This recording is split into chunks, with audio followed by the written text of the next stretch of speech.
The rain had a way of swallowing sound in Chicago's financial district. It didn't fall gently that morning. It charged sideways, drumming against glass towers and turning every sidewalk into a blur of umbrellas and rushing footsteps. Harper Lane pushed through the wind as if the city were testing her resolve one more time. She had handed her 6-year-old daughter, Emma, to Mrs. Alvarez 30 minutes earlier than she ever dared to ask, whispering, "Just today. I promise I'll be back before dinner." Now she only had 15 minutes left. 15 precious minutes before the interview that might change everything. Inside the cafe off Wacker Drive, warmth rose from marble floors, mingling with the scent of dark espresso and rosemary butter.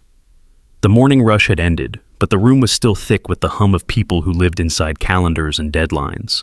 Laptops glowed, phones buzzed. A dozen conversations overlapped like competing radio stations.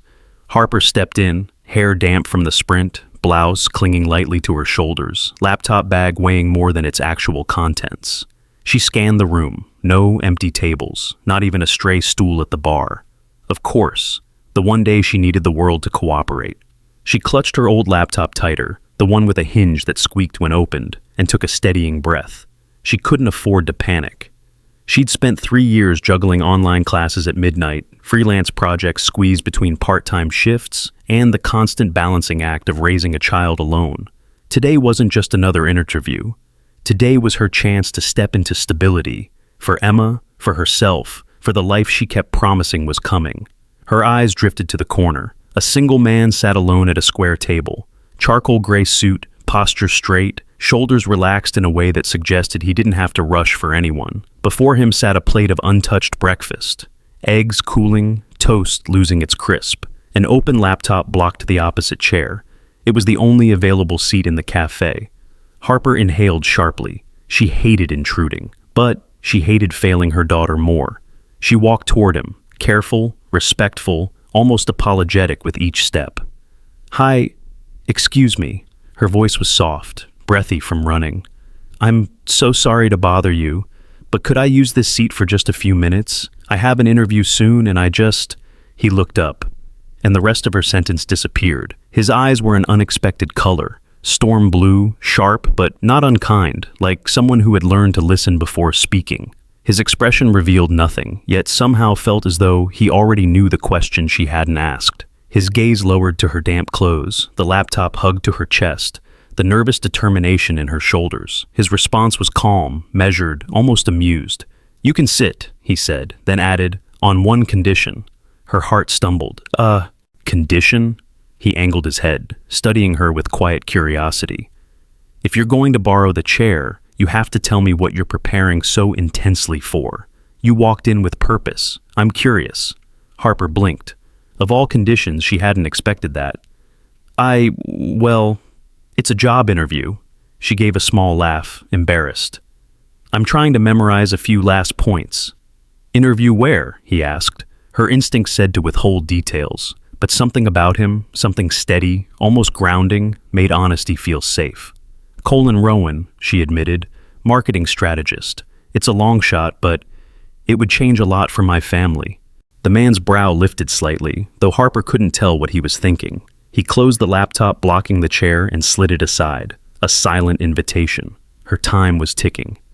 "Thank you," she murmured, sitting quickly and opening her folder of printed slides, each one trimmed by hand because she couldn't afford professional prints this month. The man leaned back, quietly observing. "Tell me your pitch," he said. Harper froze. "My pitch?" "Yes." His tone was even, not demanding, almost like a mentor guiding a student. "You came here to practice. Consider this a warm-up." She swallowed. "You don't have to." "I want to," he interrupted gently. "Go ahead." For a moment, she wondered if she was walking into a trap, or if fate had just handed her an unexpected rehearsal partner, but she didn't have time to question it. She opened her laptop, the hinge squeaking loudly in contrast to the cafe's elegance. Her cheeks burned, but she pushed through. "My strategy focuses on real families," she began. "Not the perfect, staged kind, but the ones juggling school pickups, bills, night shifts. People like me." A flicker of something, interest, recognition, crossed his face. She continued more confident. I want to build campaigns that speak to how people actually live. Imperfect, busy, human. Families respond to brands that see them, not judge them. He nodded slowly. And why Cole and Rowan? Harper hesitated, then chose truth. Because they claim to value families. Flexible schedules, support systems for parents. I want to work somewhere that doesn't punish you for raising a child. He studied her again, longer this time. Are you a parent? She nodded. A single mom. My daughter's 6, smart, funny, way too good at negotiating bedtime. A tiny smile escaped her. She deserves a mother who isn't always running. Silence lingered, not heavy, thoughtful. You speak like someone who understands people, he said, not just numbers. I try, she replied. People remember how you make them feel, even in marketing. The man's expression softened, not much, but enough to notice. Last question, he said. What makes you believe you belong there? Harper stilled. No one had ever asked her that so directly, but the answer surfaced like a truth she'd been holding for years. Because I've spent my whole life working for chances other people were simply handed, she said quietly. And I'm good at what I do. I just need someone to give me a doorway. I'll take care of the rest. The man's eyes warmed, subtly but unmistakably. Then he stood. I hope they see what you just showed me, he said. Good luck, Harper. She blinked. How do you know my name? He nodded toward her printed slides. Top page, in bold. Her cheeks heated. Right. He picked up his coat and laptop. 15 minutes are up, he said with a faint smile. Go get your job. And just like that, he left, vanishing into the rain as though he had been placed in her path for one purpose only. Harper gathered her things, heart pounding, mind sharpened in a way she couldn't explain. Something about that conversation had steadied her, not flattered her, not intimidated her, but reminded her of who she had become to survive the last 6 years. She stepped back into the rain. She had no idea that the man she just practiced with wasn't a stranger at all, but the very person who would decide her future. Harper didn't mean to stay longer than a few minutes, but something about the stranger's quiet confidence and the unspoken challenge in his eyes pulled her right back into the chair she never expected to occupy. She took a sip of her still warm coffee, opened her old laptop, and tried to ignore the soft, embarrassing squeak of its hinges. The screen glowed with the familiar teal-blue template she'd designed at midnight 3 nights in a row. She pulled the device closer, her fingers tightening as if it were the last lifeline between her and the future she was chasing.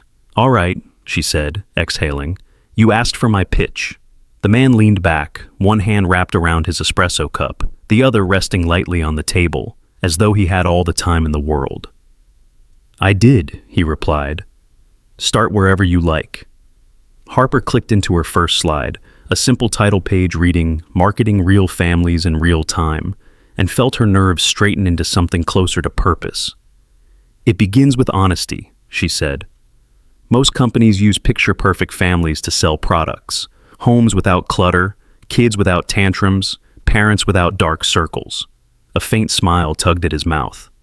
Sounds ideal. It's unrealistic, Harper countered, and consumers know when they're being lied to.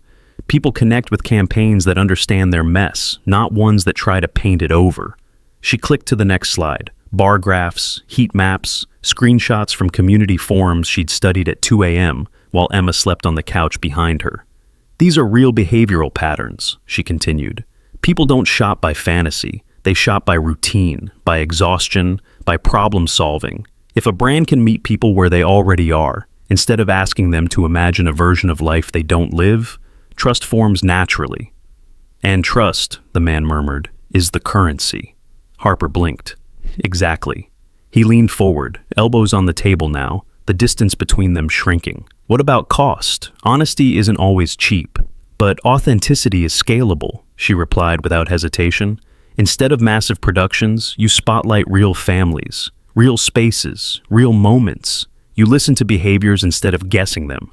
Because at the end of the day, she switched to another slide.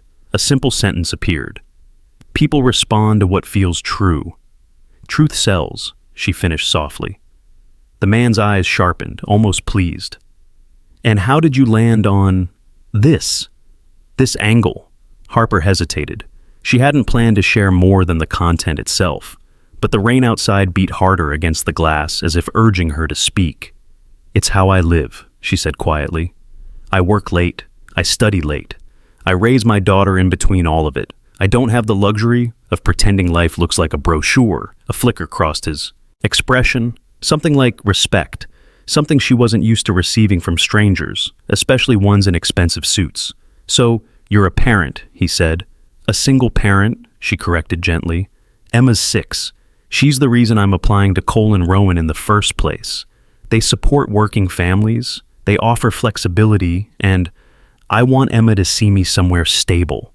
The man nodded slowly, absorbing the pieces of her story not written in her slides. "And her father?" he asked. Harper kept her tone neutral. "Not in the picture, hasn't been for years." He didn't pry, which somehow felt kinder than any apology. He pointed to her slide again. "What else?" His questions came faster then, sharper, more layered. "How do you measure long-term loyalty? What failure rates would you consider acceptable in the first quarter? How would you translate emotional messaging into predictable revenue? What would you cut first if your budget dropped by half?" Harper answered, sometimes immediately, sometimes after a breath, but always honestly. And the strangest thing happened. The more he challenged her, the more she realized she was rising. Her shoulders squared, her voice steadied, her mind moved with clarity she didn't know she possessed under pressure. This wasn't a stranger grilling her. This was the universe offering a rehearsal she hadn't dared hope for. At one point he tapped the screen lightly. "Why this color scheme?" Harper laughed softly. "Because I designed it at midnight, and teal looked less depressing than gray." He huffed a quiet breath, almost a laugh, but not quite. "Fair enough." When she finished walking him through her last slide, she closed her laptop gently, palms warm from adrenaline. "That's all of it," she said.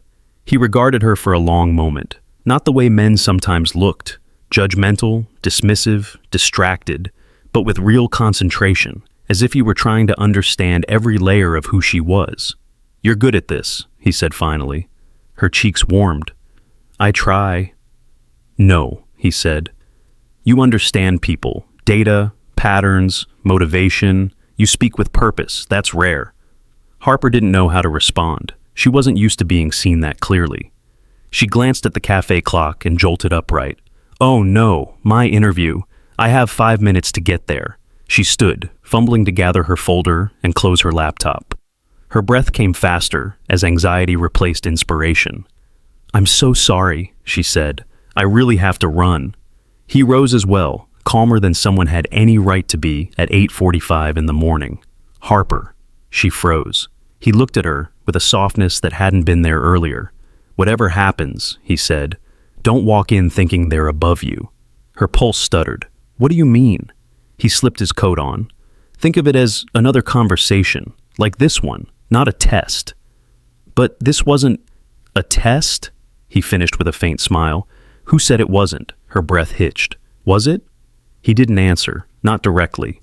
Instead, he picked up his laptop, adjusted the strap over his shoulder, and nodded once. Slow, resolute. "Go," he said.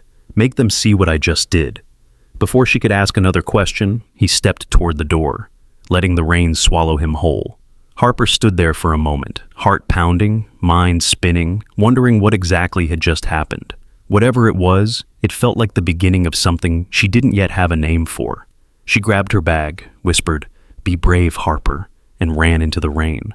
The Cole and Rowan headquarters shimmered like a glass monolith against the gray Chicago sky. Harper paused for half a second under the awning, wiping the rain from her cheeks as though removing the last traces of the morning storm. Then she stepped inside. Warm lights washed over her. The lobby felt like stepping onto another planet. Polished floors, towering digital screens showcasing the company's brightest campaigns, and employees moving with a confidence she could almost feel in the air. "This is it," she whispered. A receptionist guided her toward the elevators with a reassuring smile. "39th floor. HR is expecting you." The elevator ride stretched into a quiet eternity. Harper watched her faint reflection in the mirrored walls, damp hair brushed smooth with trembling fingers, blazer borrowed from a friend, portfolio pressed to her chest like armor. When the elevator doors slid open, a woman in a crisp navy suit greeted her. "Harper Lane, I'm Talia from HR. Right this way."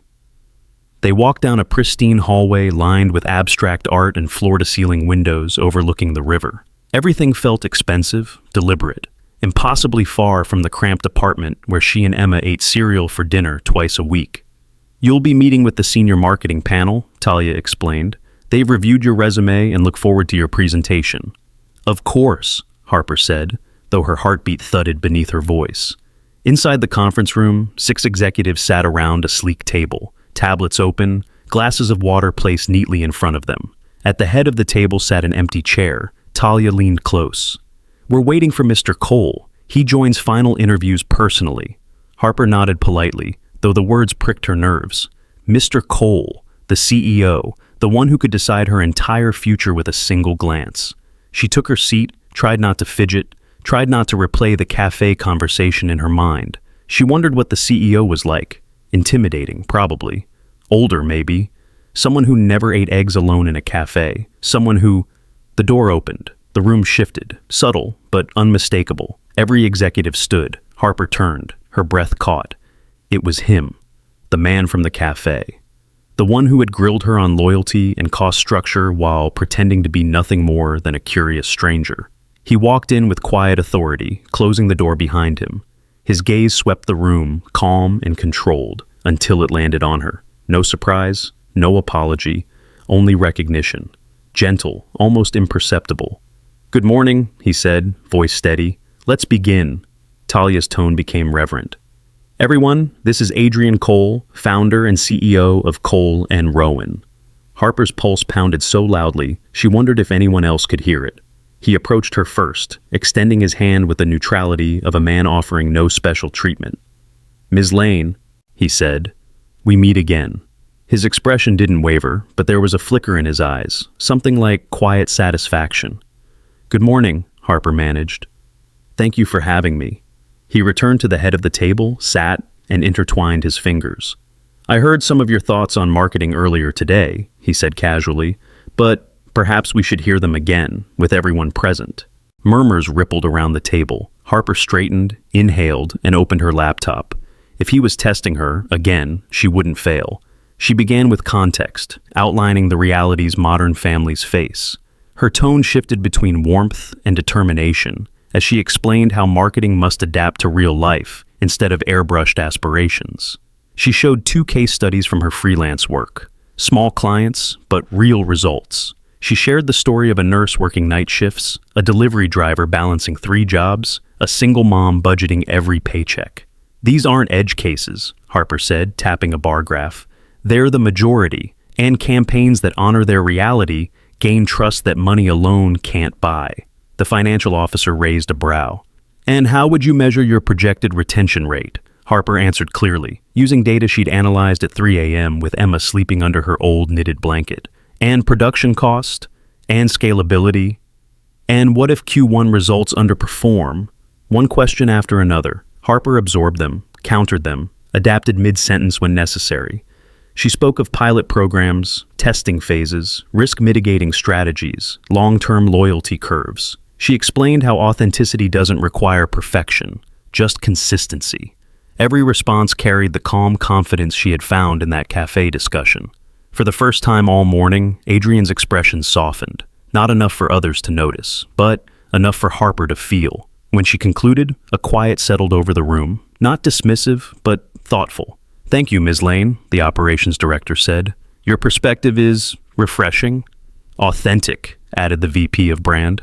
Harper exhaled slowly. Her hands trembled slightly under the table, unseen. Adrian closed his tablet. "Good work," he said, tone even. "We'll be in touch." It wasn't praise, but it wasn't nothing. Harper gathered her things, thanked the panel, and followed Talia out. Her legs felt like water, her mind like static. She didn't breathe properly until she stepped out into the cool hallway. "Whatever happens," she whispered to herself, "at least I gave them everything." 3 days passed. 3 long days of refreshing her email between school drop-offs, grocery runs, freelance deadlines, and tying Emma's messy ponytails each morning. On the 3rd evening, while reheating leftover soup, her phone buzzed. She wiped her hands, picked up the phone, and froze. Subject: offer of employment. Her pulse rocketed. She opened it. Harper read the first line once, twice, a 3rd time. We are pleased to offer you the position of Senior Marketing Strategist. Senior? The word didn't register at first. She hadn't applied for senior. She hadn't dreamed that high. Emma tugged at her sleeve. Mommy, what's wrong? Why are you staring like that? Harper's lip trembled. Sweetheart, Mommy got the job. Emma gasped, eyes growing as bright as the string lights hung over their kitchen counter. The big job? She squealed. The one with the tall building and the shiny windows? That's the one. Emma threw her arms around her waist. Does this mean we can put a star on the fridge? A really big one? Harper laughed, an unsteady, joy-filled sound she hadn't made in years. Yes, she said, lifting her daughter. The biggest one we have. Emma ran to the drawer, pulled out a sheet of glittery stickers, and slapped a gold star right in the middle of the refrigerator door. Harper watched it shimmer and thought, this could be the beginning of everything. And somewhere far above Chicago's skyline, in an office overlooking the river, Adrian Cole read a different email, one confirming Harper Lane's acceptance, a decision that pleased him more than he expected. Harper arrived 20 minutes early on her first day, not because she meant to impress anyone, but because her nerves wouldn't let her stay still. She stood outside the revolving doors of Cole and Rowan, the morning sun blinking through the skyscrapers like a shy welcome. Her breath fogged lightly in the crisp air. New chapter, she whispered. Inside, the lobby buzzed with the calm efficiency of people who already knew where they belonged. Harper clutched her onboarding folder a little tighter, trying to convince herself she belonged here too. Talia from HR spotted her immediately and waved her over. Harper, right on time. Let's get you set up.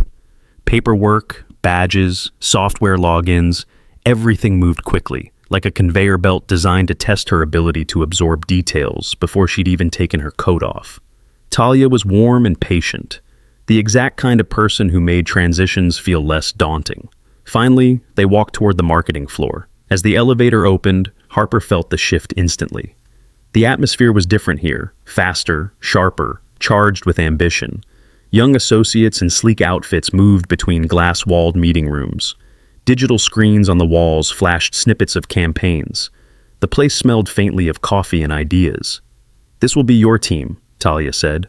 4 people looked up from their desks. 2 smiled politely. 1 nodded stiffly. Another simply stared with a curiosity that bordered on skepticism. Harper introduced herself, but she could feel it. The subtle appraisal, the quiet math happening behind their eyes. New hire, jumped 2 levels. Who is she? Talia continued. And this is your office? Office. Harper blinked. The door beside her opened into a small but entirely private space. Glass partition, clean desk, a brand new monitor, and a breathtaking view of Lake Michigan sparkling beneath the morning light. This must be a mistake, Harper said. It's not, Talia assured.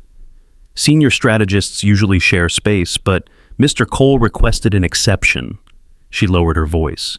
He said you'd need more room for concept development. Harper's heart tightened, not with excitement, with unease. She thanked Talia, stepped inside, and set her bag down. The view was beautiful, but the weight of it pressed on her shoulders. A private office, on day 1, after a surprise promotion. No wonder her team looked at her like an anomaly.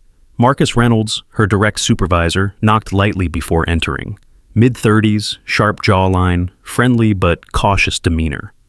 So, he said awkwardly, rubbing the back of his neck, you've met the office. It's nice, Harper replied. Really nice.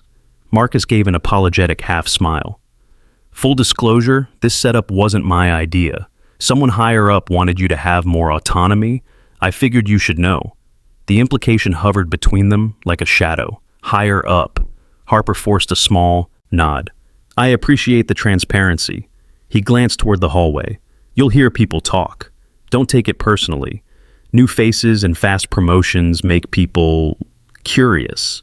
Curious wasn't the word she would have chosen. She'd heard the whispers already, half jokes tossed like pebbles at her back. The Café girl. Guess coffee chats go a long way. Nice to see meritocracy alive and well. Every whisper chipped something inside her. Not her confidence, but her peace. She wasn't here to be anyone's assumption. She was here because she had worked, fought, and bled for opportunity. The more the whispers echoed in her mind, the more clearly she knew what she had to do. She opened her email, typed a brief but direct message, and hovered only 1 second before pressing send. Subject, request for meeting. Mr. Cole, I would like to discuss first-week expectations and reporting structure. Please advise on a suitable time today. HL. The reply came faster than she expected. 3:15 p.m. My office. AC. Her stomach tightened, not with fear, with resolve. By late afternoon, she stood outside the executive elevator, smoothing her blazer with steadier hands than she felt. The ride up was silent except for the soft thrum of her heartbeat. The doors opened to an entirely different world. The executive floor was quiet, carpeted, almost serene. Light pooled through panoramic windows that made the city look like a living painting. Harper followed a hallway to an office with double glass doors. Grace, the CEO's assistant, greeted her warmly. He's expecting you. Go right in. Harper stepped inside. Adrian stood with his back to her, hands in his pockets, watching the city below. The late afternoon sun cast long gold lines across the floor, cutting him into a silhouette of calm authority. He turned when she closed the door. Ms. Lane, he greeted. Congratulations on your first day. She swallowed. Thank you, and thank you for seeing me. He motioned toward the chair across from his desk, but she remained standing. Is something wrong? He asked. Harper steadied her voice. I need to clarify something, and I'd like to be completely honest. His expression shifted, focused, attentive. Go on. I appreciate the promotion, the office, the opportunity. She took a breath.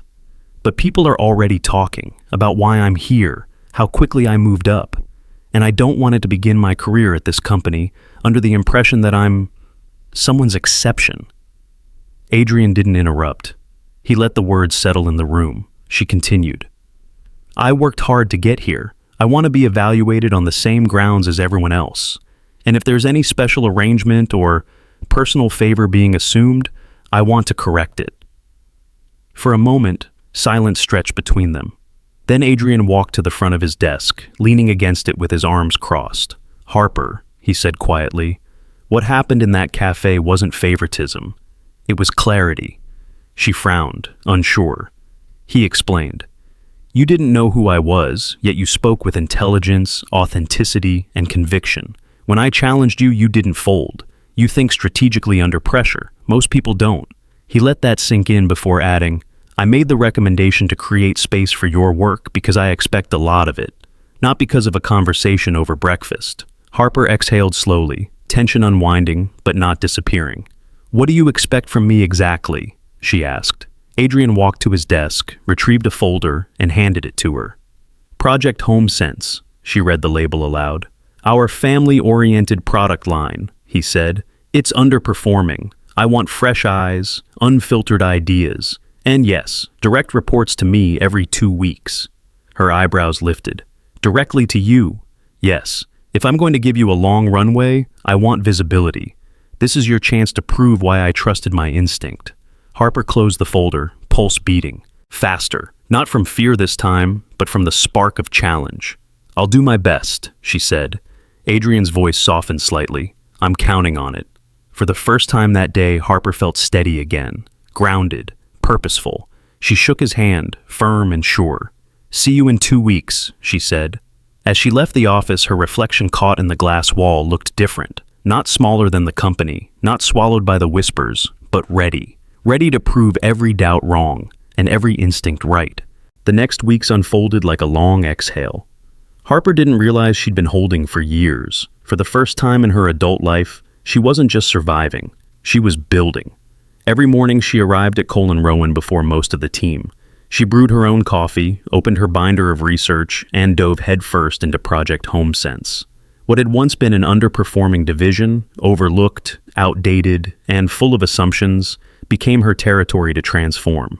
She started by talking to people, not focus groups fed with prepared questions, not polished segments curated by market analysts, real people. She visited community centers on her lunch breaks, speaking with parents waiting for after-school pickups.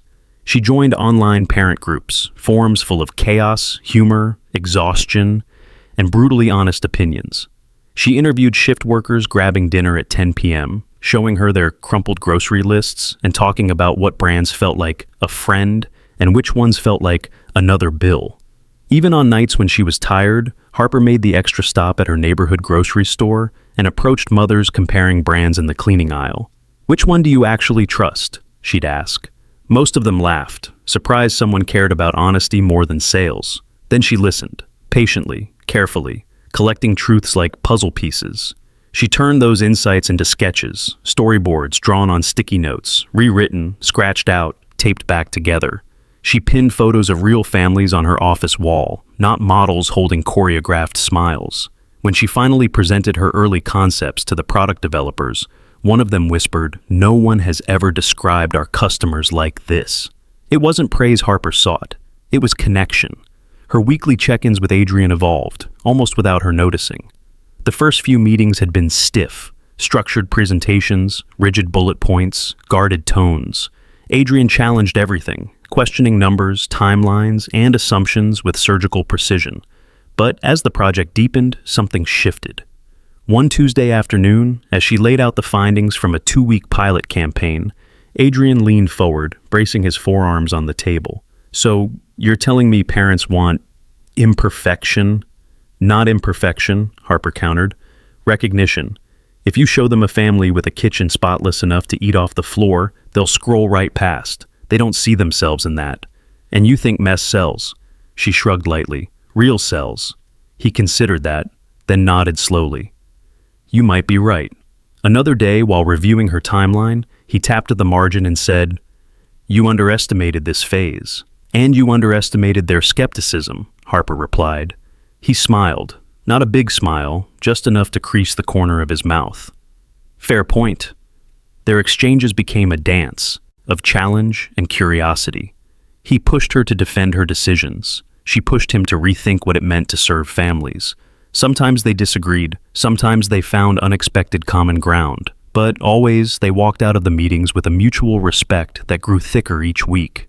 More than once, Harper caught him watching her, not in the way men sometimes did, but in a thoughtful, wondering way, as if trying to understand how someone like her, someone who had climbed from the bottom rung one scraped knuckle at a time, had found such clarity in a world built from privilege. But he never crossed a line, never made her uncomfortable, never treated her with anything less than professional seriousness. And that, somehow, made everything more complicated. By the end of the quarter, Project HomeSense had transformed, and the numbers proved it. Sales ticked upward, even in regions where previous campaigns had stagnated. Online engagement doubled within 6 weeks. Customer messages poured into the inbox. "This feels like my life. Finally a brand that gets it. Thank you for showing families like ours."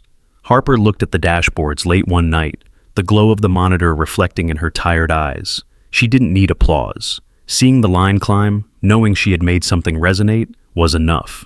When Marcus forwarded her the quarterly growth report with a single line, "You did this," Harper stared at the message for a long moment before letting herself smile. For the first time since Emma was born, she felt her future expand instead of contract. With her first full salary and the project bonus, Harper made a decision she had dreamed of for years but never dared to attempt. She signed a lease for a 2-bedroom apartment 5 blocks from Emma's school. The night they moved in, the place still smelled of fresh paint and new beginnings. Boxes were scattered across the hardwood floor, half opened, half forgotten. The lights were warm and dim, casting soft golden pools over the untouched walls. Emma sat cross-legged on the floor, surrounded by papers, markers, and a rainbow spill of crayons. "Mommy, look!" Harper turned from the stack of lease papers she was rereading. Emma held up a drawing with both hands. A tall glass building, sketched in careful lines of blue. A small apartment balcony, painted yellow with sunlight. And on that balcony, a woman with brown hair and a young girl with pigtails. Beside them stood a man wearing a suit. Harper's heart lurched. "Who's this?" she asked gently, pointing at the suited figure. Emma shrugged with the natural innocence of a child. "The man who helped you get the big job," she said. "I don't know his name yet, so I just drew him smiling." Harper forced a small, warm laugh. "You're very creative, sweetheart." Emma beamed. "I think he likes you." With the uninhibited certainty only children possess, she returned to her drawing, humming softly. Harper watched her daughter, this bright, observant little soul, and felt something stir deep in her chest. Not quite fear, not quite hope, something in between. She touched the corner of the drawing lightly, then folded the lease agreement and set it aside.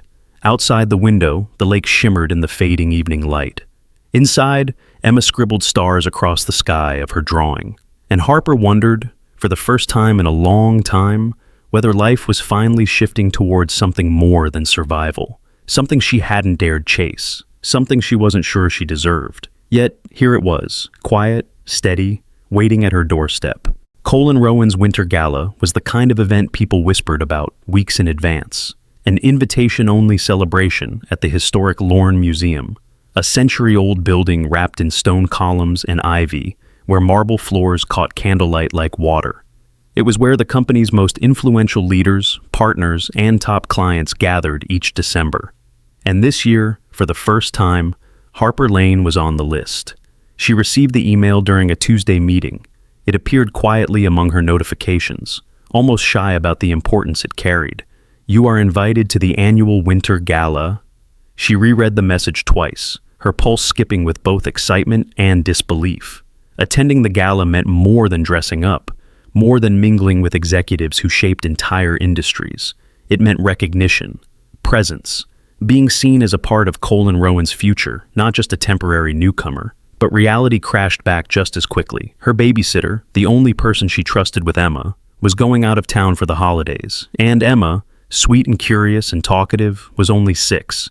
Leaving her alone was impossible. Harper tried to work out a solution that didn't exist. She could skip the gala, but doing so would draw questions she wasn't ready to answer. It mattered, for her career, her credibility, for proving she belonged in the same room as the people making decisions.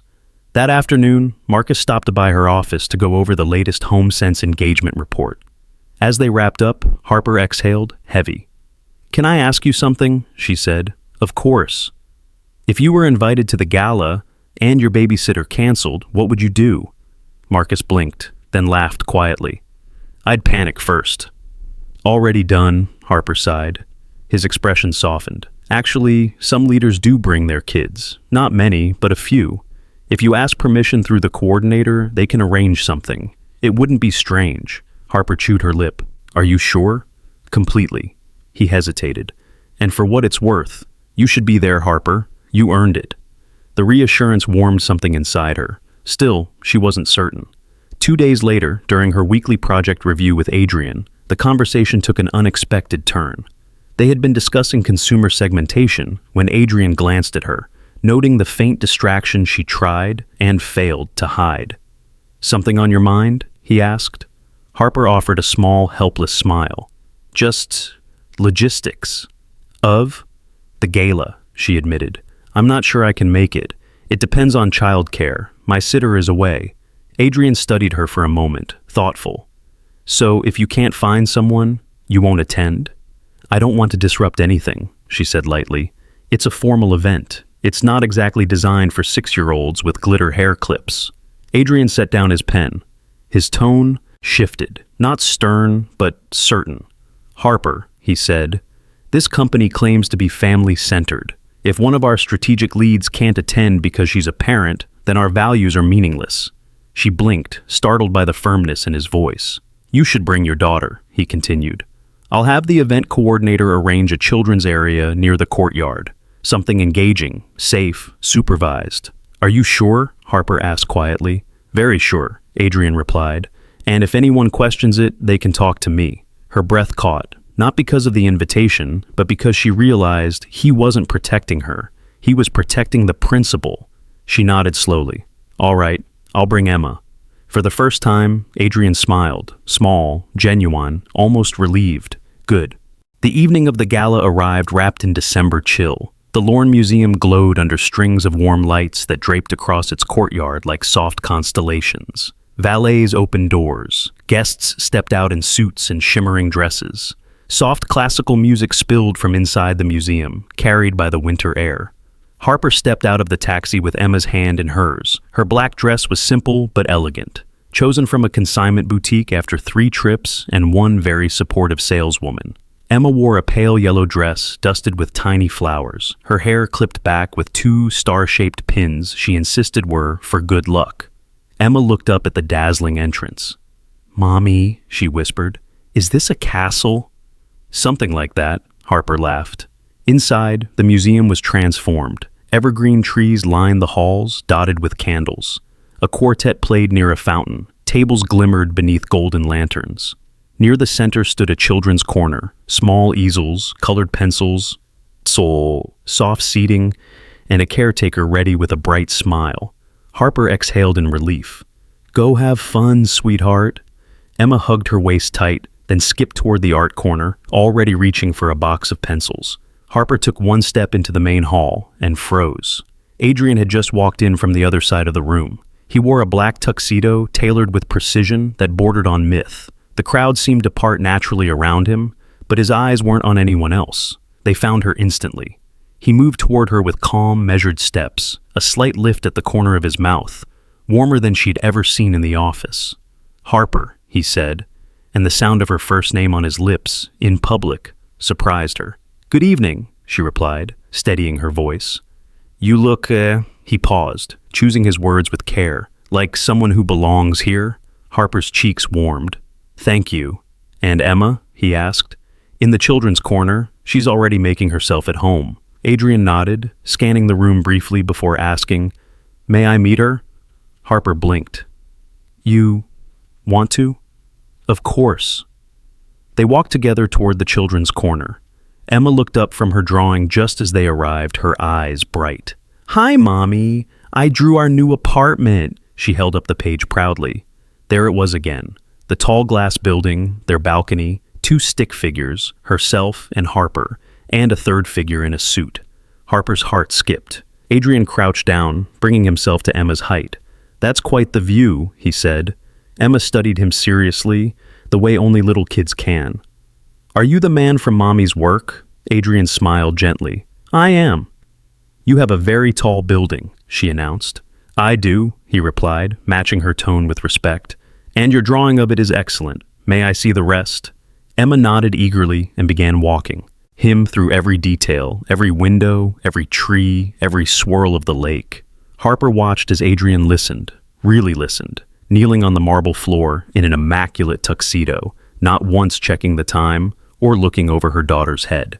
It was the first time Adrian stepped fully into her world, not the corporate one, not the strategic one, the real one. And for reasons she couldn't name yet, it moved her more deeply than she expected. By the time the orchestra eased into its final piece and the lights softened toward closing hour, Emma had reached her limit. Harper found her curled up on a velvet bench in the children's corner, her little yellow dress rumpled, her hair ribbon undone, snoozing with a colored pencil, still loosely gripped in her hand. "Sweet girl," Harper murmured, brushing a strand of hair from her daughter's cheek. Emma didn't stir. Harper checked the time. It was close to 10:40 p.m. A taxi would take at least 15 minutes to arrive.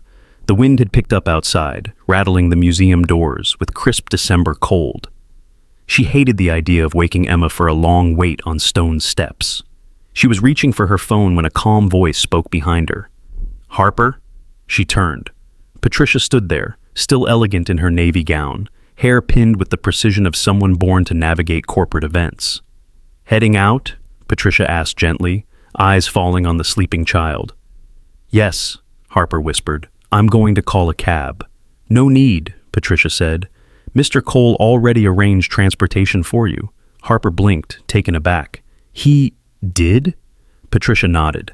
"His driver is waiting outside. He thought it would be better, given the hour and the weather." A small rush of warmth hit Harper's chest, quickly followed by a ripple of unease. It was thoughtful, almost too thoughtful. Generous, almost too generous. Still, the cold waited outside, and Emma's tiny sleeping body was heavy in Harper's arms. "Please thank him for me," Harper said quietly. Patricia smiled knowingly. Some gestures don't need thanks.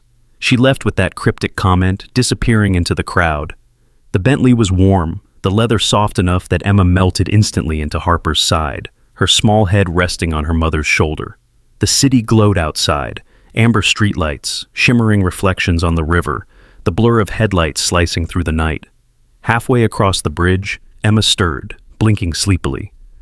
"Mommy," she whispered. "I'm here," Harper said softly, kissing the top of her head.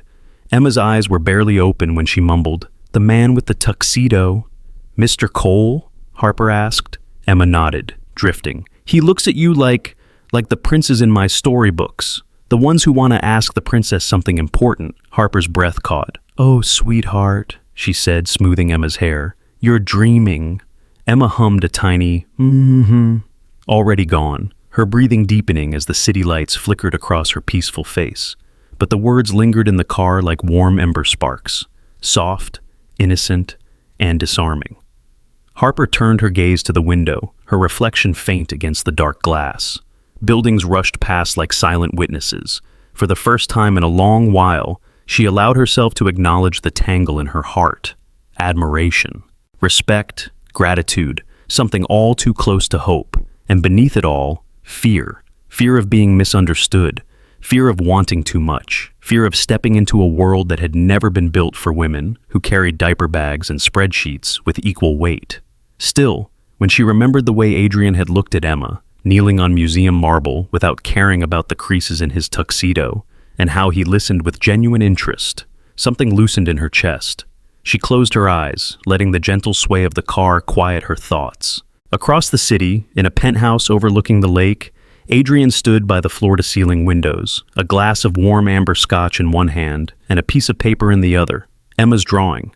He'd slipped it into his coat pocket after she pressed it into his hand at the end of their conversation. So, you don't forget Mommy's office view, she had said, with the solemn generosity of a child giving away her best treasure.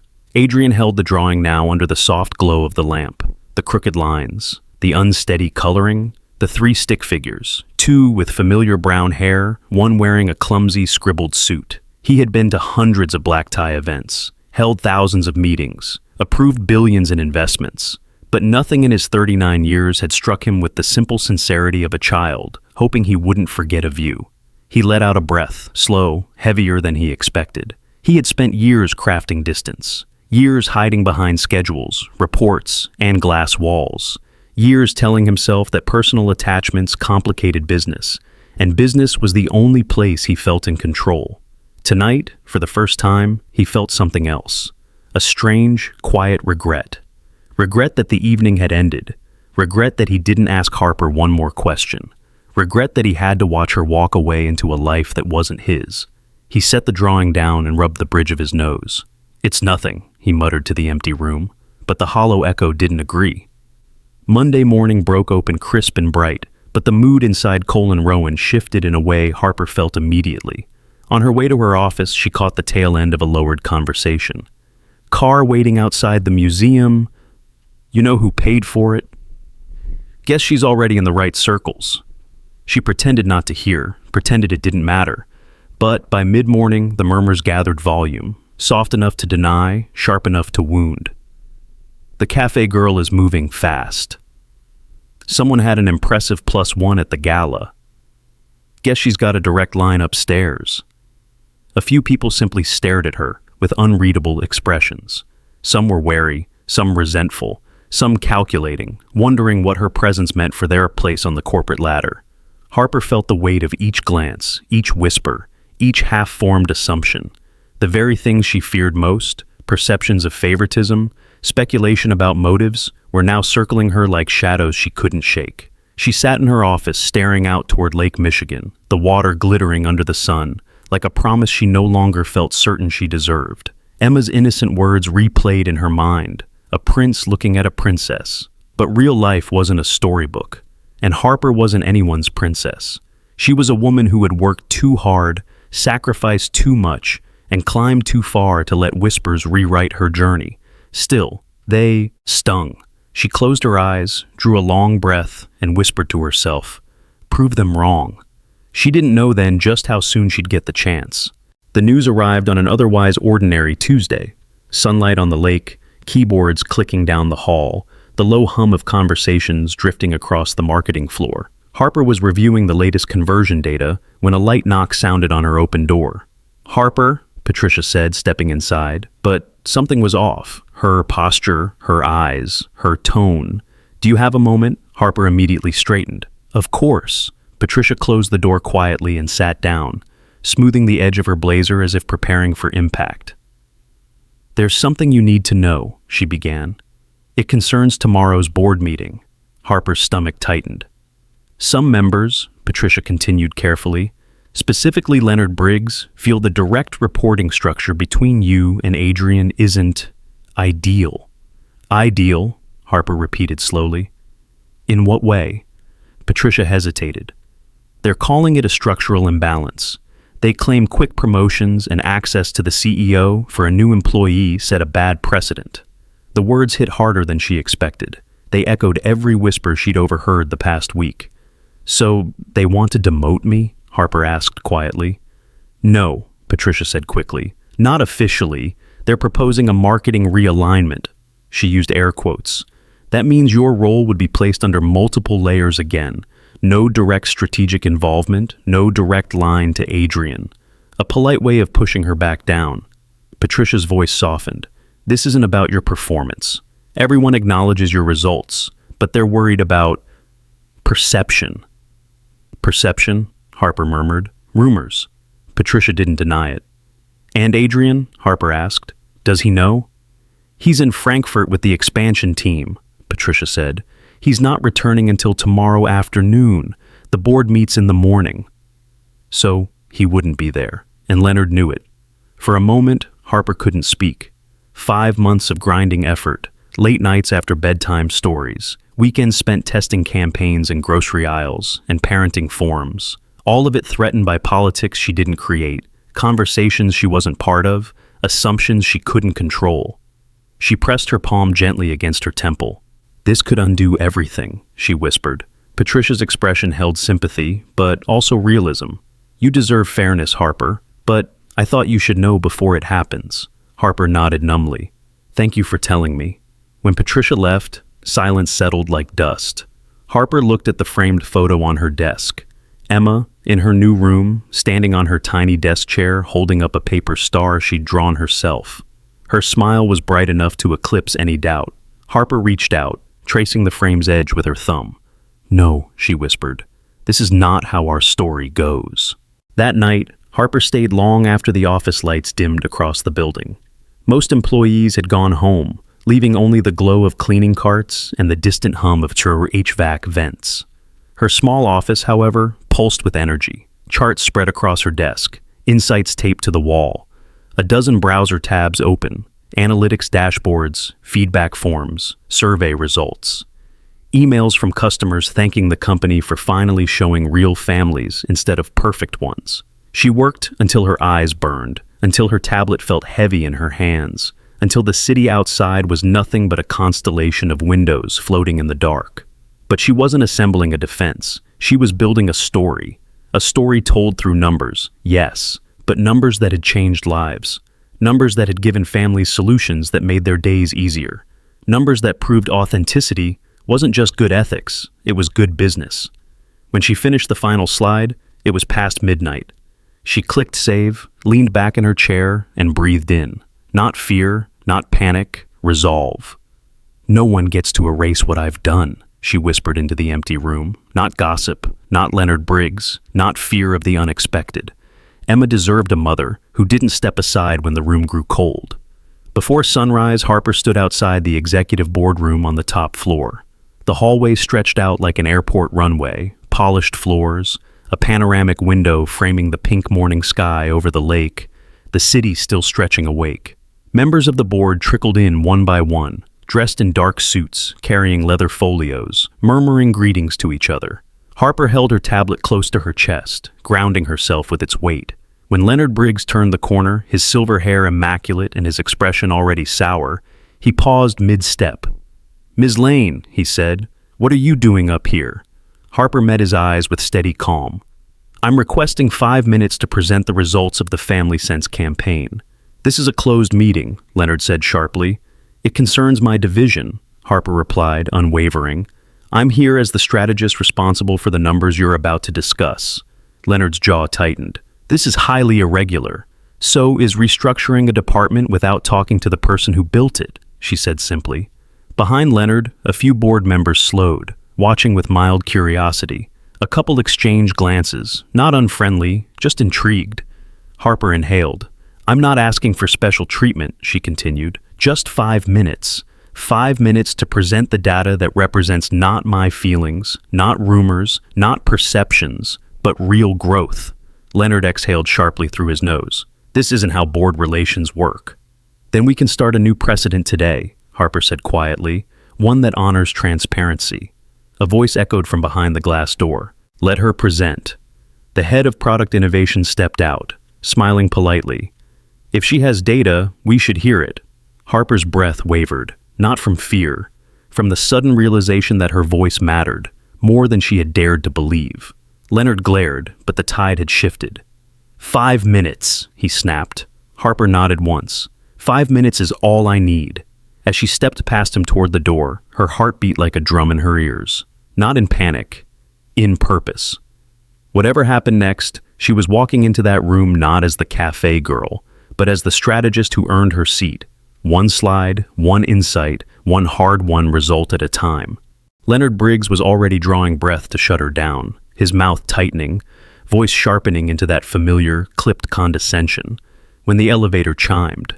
A soft, unmistakable sound, a sound that made half the hallway glance up. The doors slid open, and Adrian Cole stepped out, still in the same slate-gray suit he'd worn for the Frankfurt meetings. Tie slightly loosened, but still immaculate, a carry-on suitcase in one hand, jet lag in his eyes, but focus sharp as steel. He took in the scene in one sweep, Harper standing firm with her tablet, Leonard blocking her path, board members hovering with curiosity. His gaze landed on Harper last. Something flickered across his face. Concern, recognition, and something quieter, relief. Then his voice cut across the hallway, calm, even, but carrying the weight of leadership. Is there a problem here? Leonard straightened instantly. Adrian, we weren't expecting you until this afternoon. I took an earlier flight, Adrian replied, stepping forward. Came straight from the airport. His eyes moved to Harper again. Ms. Lane, Harper lifted her chin. I requested 5 minutes to present the Family Sense results to the board. She was told this is a closed meeting, Leonard interjected quickly. Adrian didn't even turn toward him. I'll be attending the meeting, he said, and I want to hear her presentation. That was it. A single sentence delivered without hesitation, but it sliced clean through every objection, every rumor, every unspoken accusation. He gestured toward the door. Let's go in. Harper followed him into the boardroom, her heart hammering, but her steps steady. Inside, 12 members of the board settled into their leather chairs, their expressions a mix of skepticism and curiosity. The room was sleek, glass walls, a long walnut table, and a panoramic view of the lake shimmering in cool morning light. Harper stood at the front, tablet in hand, facing people who controlled the company's future. No one spoke. Adrian nodded once, an understated show of support. You may begin. So, she did. But she didn't start with her resume. She didn't talk about her journey, her struggles, her reputation. She talked about results. Slide by slide, she laid out the architecture of the Family Sense revival. Growth charts rising month over month. Acquisition costs dropping due to targeted authenticity campaigns. Retention percentages climbing from stagnant numbers to industry-leading benchmarks. Then she shifted to consumer feedback. Emails from real families describing how the new messaging felt like someone finally sees how our lives actually look. She showed a photograph, a working mom holding twins, standing in a grocery aisle, smiling because the product genuinely made her mornings easier. Harper's voice remained even, unshaken. We stopped advertising to imaginary families, she said, and started marketing to real ones. That is why this strategy works. Some board members nodded, others jotted notes. Leonard stared at the table, jaw tightening. Harper moved through her final points with quiet confidence, and not once did she mention the whispers. She didn't defend herself. She didn't justify her seat in the room. She simply made a business case impossible to argue with. She finished with a calm, steady breath. If the board believes the structure should change, I will report through any standard chain of command, she said. All I ask is that decisions be based on strategy and logic, not perception. A pause, a long one. Harper closed her tablet. Thank you for your time. And before anyone could respond, she walked out on her own terms. No pleading, no waiting, no shrinking, just dignity. Outside the boardroom, her legs felt strangely light. She didn't know if the tremor in her chest was fear or adrenaline, maybe both. The day moved slowly. Harper buried herself in spreadsheets, answered emails, pretended not to watch the clock. No updates came. By late afternoon, she was gathering her things, ready to go home to Emma and pretend her whole career wasn't hanging in the balance, when she saw Grace, the CEO's assistant, approaching. "Mr. Cole would like to see you," Grace said gently. Harper followed her to the top floor. Adrian stood near his desk, jacket off now, sleeves rolled neatly to his forearms. The sunset behind him cast a honey-gold glow over the office. He turned as Harper stepped in. "Close the door, please," he said. She did. For a second, neither spoke. Then Adrian crossed his arms lightly. "The board has made its decision," Harper swallowed. "They unanimously rejected the restructuring proposal," he said.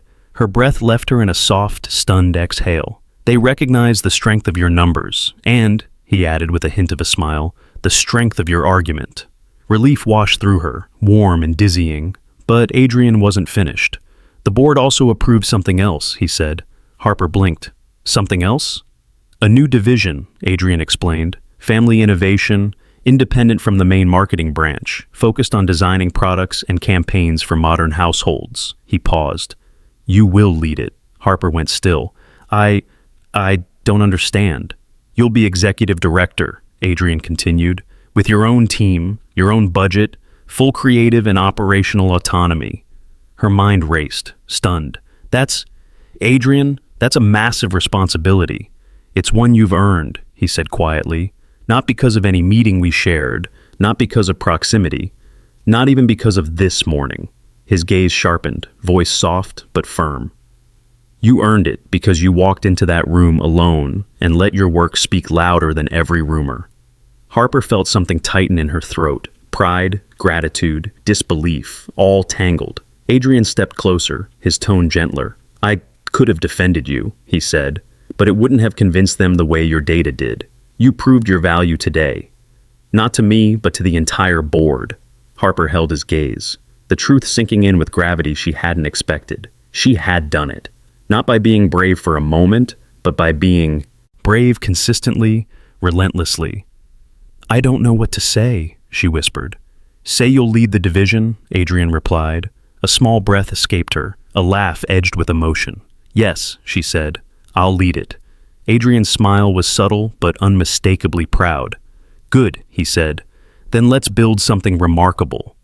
The sun dipped lower outside, casting their silhouettes across the glass. A beginning neither had dared imagine, shaped entirely by 5 minutes of truth. For a long moment after Harper accepted the new role, the office felt impossibly still. Even the city beyond the glass, its traffic lights flickering, its lake glinting like scattered silver, seemed to pause and wait. Adrian didn't return to his chair right away. He leaned against the edge of his desk, arms folded lightly, studying Harper with a kind of reluctant honesty, as if bracing himself for something that required more courage than any boardroom confrontation. "There's something else we need to clear up," he said quietly. Harper exhaled, half expecting the conversation she had been dreading. "The rumors," he continued, "the speculation about you, about me." She kept her posture steady. "I know they exist. I'm not naive." "No," Adrian said, "you're not." He seemed to weigh his next words carefully. "The truth is, the whispers aren't entirely baseless." Her breath tightened, not in fear, but in alertness. "I do care about you," he admitted, "more than I've allowed myself to show, more than is typical or appropriate for a CEO and a rising director." His voice was quiet but unwavering. "But every decision I've made regarding your career was grounded in data, numbers, results, not feelings." Harper felt a surprising calm settle through her. "Thank you for saying it plainly." A small, weary smile crossed his lips. "It's terrifyingly easier to negotiate a merger than to say that out loud." Harper let out a soft laugh, unexpected, easing the tension that had threatened to swallow the room whole. She lifted her chin slightly. "Well, since we're speaking plainly, there's something I should tell you too." Adrian's brow raised, almost anxiously. "Go on." "It's about Emma," she said.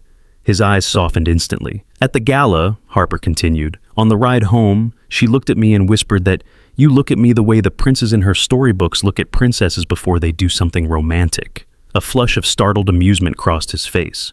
"Did she really?" Harper nodded. "And then, a few days ago, she asked why the nice CEO has never come over for dinner, Because in her animated shows, the good men always check if the mom has enough soup in the pantry. Adrian let out a low breath, half a laugh, half disbelief. Your daughter is direct. She is, Harper said. Too open sometimes, but she notices things. They fell into a quiet that felt different from the heavy silences of earlier days. This one was fragile, cautiously hopeful. Harper watched him, wondering what would come next.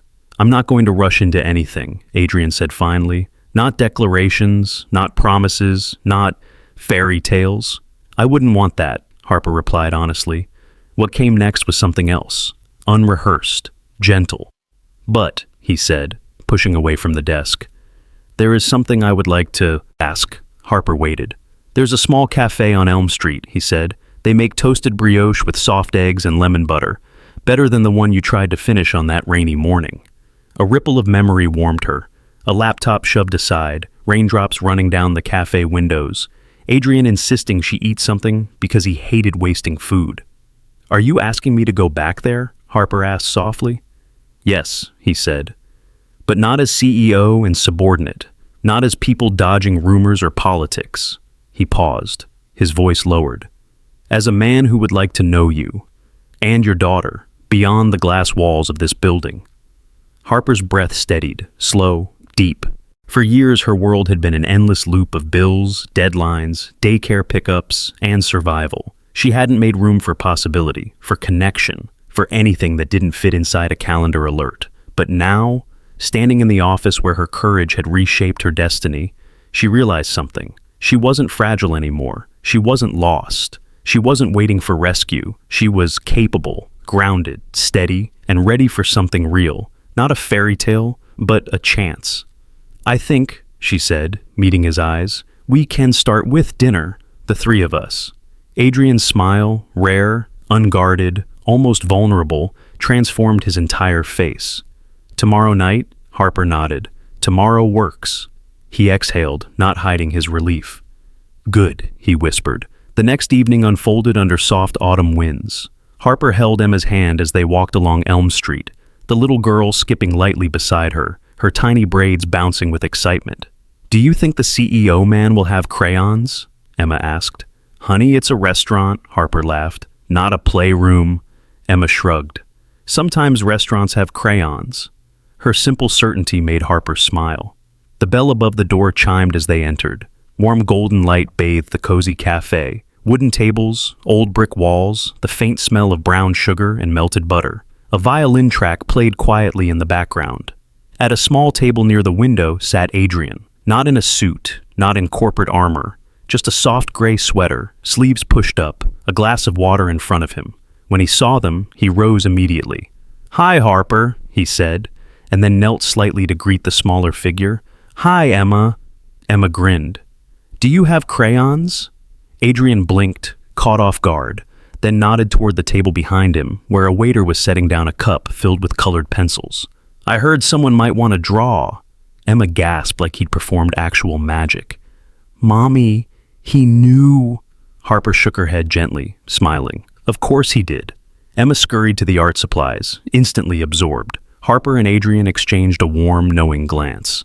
For the first time, there was no invisible line, no glass wall, no corporate titles, no boardroom pressure. Just three people at a table where something honest could begin. Adrian pulled out a chair for Harper. Ready for the best toasted brioche in Chicago? He asked lightly. More ready than you know, Harper replied. They sat, and as the warmth from the plates rose between them, and Emma hummed quietly with her colored pencils, Harper felt it, a shift, not a fairy tale, not a promise of forever, but the opening chapter of something real.